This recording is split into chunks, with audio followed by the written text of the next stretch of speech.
It's been a turbulent few weeks for Scottish politics. John Swinney has now been sworn in as the new First Minister and leader of the SNP.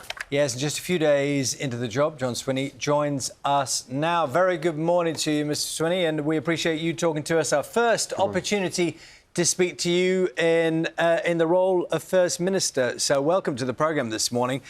So the name on the job title has changed. You are the new First Minister. What has actually changed? Well, what's changed is that the Scottish National Party has decided to move forward and to take the steps that are necessary to put what's been a really difficult period behind us and to start building on the very strong record we have in government in Scotland and to engage with the public in Scotland in addressing their core priorities around the challenges of the cost of living, the implications of Brexit, which are still felt very much in our community, and the need to build our public services to deliver on the expectations of people in Scotland. And that's what my government will all be about. So, obviously, your phrase was a difficult period, but the SNP, your party, was in charge. So the mistakes that have been made are what?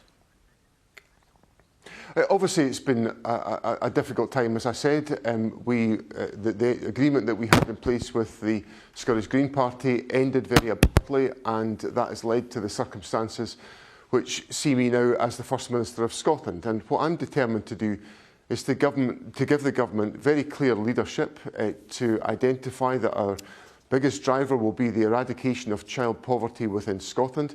We're already making big progress on that policy objective. We've lifted 100,000 children out of poverty in Scotland with the Scottish Child Payment that we've introduced, which has been described as the biggest intervention to tackle child poverty in Europe in 40 years. So we've got strong policy interventions to address the needs of people in Scotland. I want to concentrate us on boosting the Scottish economy. We've got very low unemployment in Scotland, but we need to encourage and boost growth within the economy so we can invest in our public services. And those will be the priorities that shape the government that I take forward. Why didn't you and the SNP have those priorities before? Well, we've got a strong record in government. You know, as I said, the steps that we've taken, steps that I took when I was in government before, have created the conditions where we have lifted 100,000 children out of poverty in Scotland by the interventions we've made.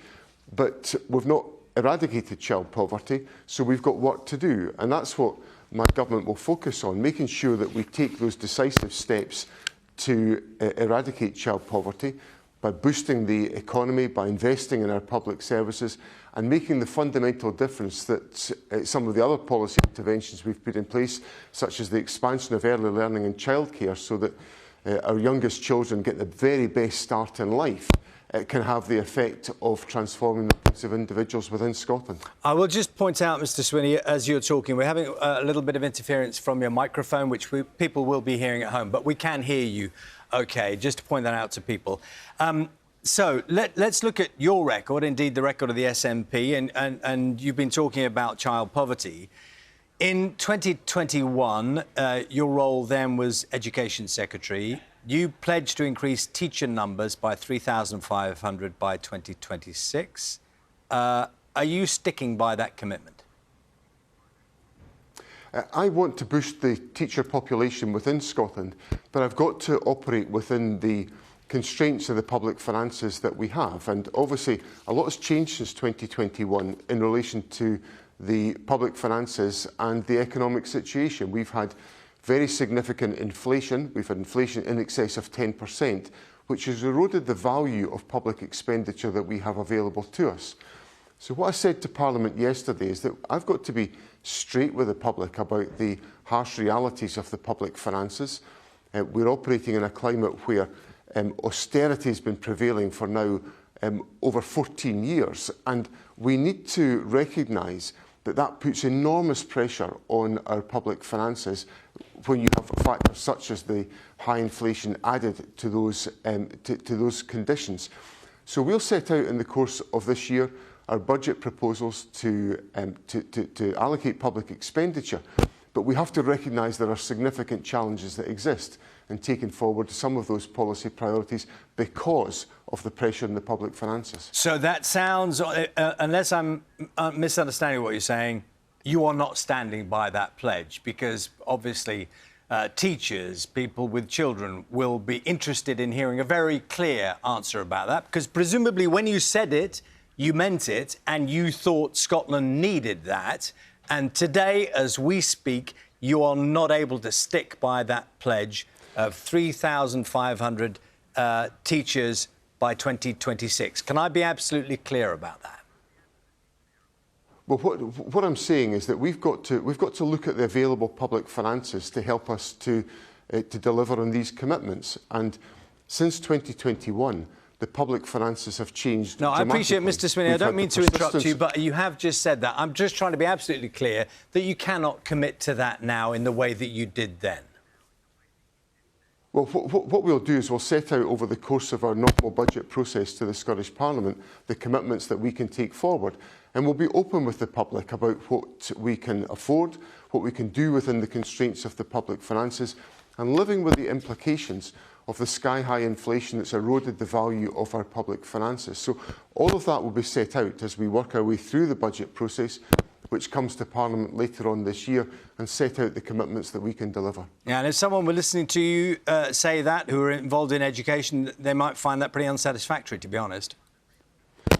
Well, what people in education will know from the Scottish Government is that we've invested over £1 billion in working to close the poverty-related attainment gap within Scottish education.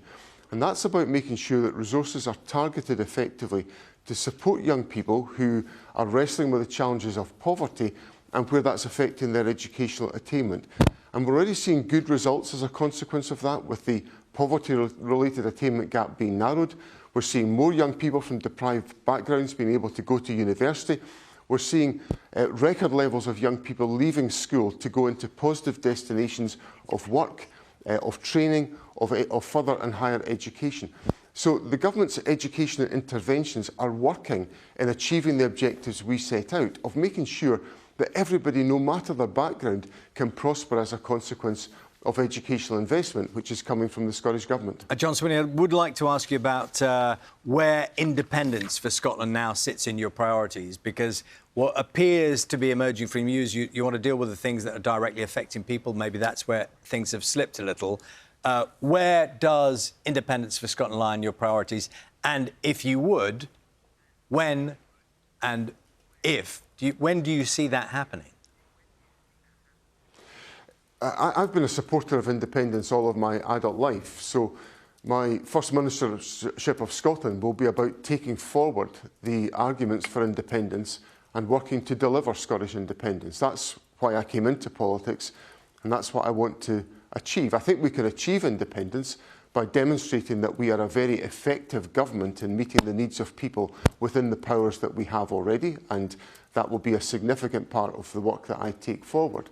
But I've also got to recognise that we have to boost and expand support for Scottish independence, and we'll do that by engaging with the public on some of the real issues where independence would make a difference. For example, the cost of living crisis is a consequence of decisions taken by the UK government which are damaging to Scotland. Brexit, we never voted for it in Scotland, and it's having significant and damaging economic and social impacts on Scotland. So I would want to say to people in Scotland, if you want a way out of these difficulties, the cost of living crisis, Brexit, you've got to support independence. And that's the argument I'll take to people as part of the campaign to boost support for independence and to deliver independence. John Swinney, First Minister of Scotland, we appreciate your time this morning. Thank you very much. And we should just say as well, there was a few moments of interference on the microphone there, so apologies for that.